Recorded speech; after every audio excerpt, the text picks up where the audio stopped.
Okay, so the common mistakes that I found for chapters 12 and 13 for Gen Chem 2 is that one mistake that I did was for this formula, change of T equals K M.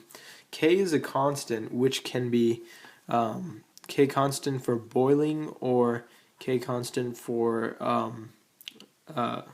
freezing. And one mistake that I did was I would use the wrong one because I'd be taking the test really fast and then accidentally use the wrong constant. So watch out for that. Another mistake I found was like in the same type of question, there'd be a difference in the way they worded the question. One question would ask, "What is the change?"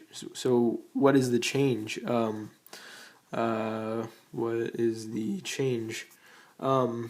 Meaning, when you solve this out and you got a number, this number would be the change, and that would be your answer. But I was so used to plugging in this and getting the boiling point that I forgot about what the question was actually asking. And if they actually asked what is the new boiling point, whatever number you got. So if I got, for this, the boiling point, I got, let's say 3.05 degrees Celsius, that's not the answer, that's simply the change in time. I would add this answer to the boiling point, let's say of water, so that would end up giving me 103.05. So that is actually the new boiling point. So that was just, I need to be more careful just looking at what the question's actually asking. Another thing, the biggest thing of this chapter is just follow the units and write down all your units. If they give you something, write down all the units of it. Be careful because the units can help you and hurt you. For example, when you're doing questions that involve temperature, when they involve let's say how much energy does it take to boil some water, or that's in ice form, ice to steam, those kind of questions. There's two formulas you use, and that's Q equals MCAT, that's how I remember it, and then Q or heat, it equals moles of change of enthalpy. And then the thing is, this stands for moles, so you have to be careful of that. But the answer comes out actually in kilojoules, but this answer comes out in joules. So you have to make sure that you watch out for that and make sure that all these answers stay in kilojoules and joules, and then convert it to whichever one you need. And so I saw that.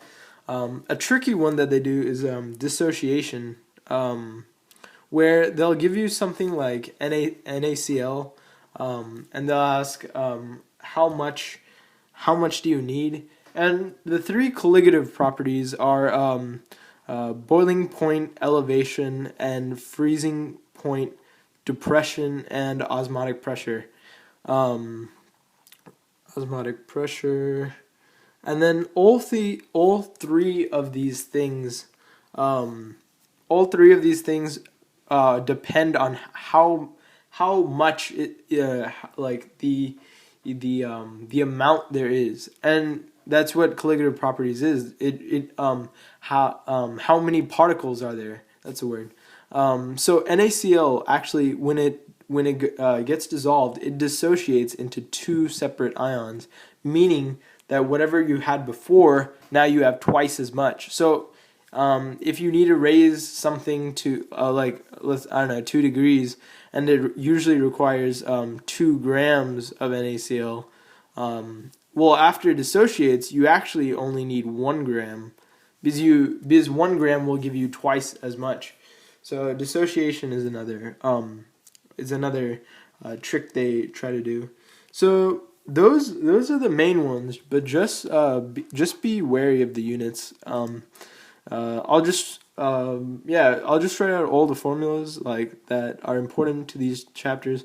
So molarity equals moles of solute over liters of solution. This is really important, remembering these, because these are actually incredibly useful.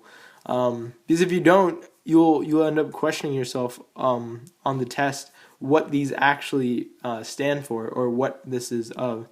So the next is molality, which is moles of solute over kilograms of solvent. This is the most unique one, where it's solvent. Everything else is like pretty much solution. Alright, so the next one would be, let's say, osmotic pressure equals MRT. T needs to be in Kelvin, so that needs to be in Kelvin. Molarity, and then yeah, and then let's see, mole fraction. So mole fraction, which is moles of whatever. Like I guess you can say, yeah. Well, you can do moles of the solute or solvent, but let's say solute. Moles of solute over moles of solute plus moles of solvent. Or you can or you like it can be solute or solvent. And then let's see. Oh, and then change of temperature equals K. Molality. This is molality, and this can be F. It can be freezing or boiling. And oh, and then Henry's law, which is C equals Kp. C is concentration in moles per liter, and then finally, and then this can also, if they don't give you K, the K constant, you can do C1 over P1 equals C2 over P2, and then finally you have P equals XP, which is, this is a pure substance, and you're putting the mole fraction of something into the pure substance, giving you the partial pressure above the liquid, and if this is non-volatile, this is all you need. But if the solute is volatile, then you need to calculate the partial pressures of each, and then add them up. So this is the overall like common mistakes and just tips and tricks for chapters 12 and 13.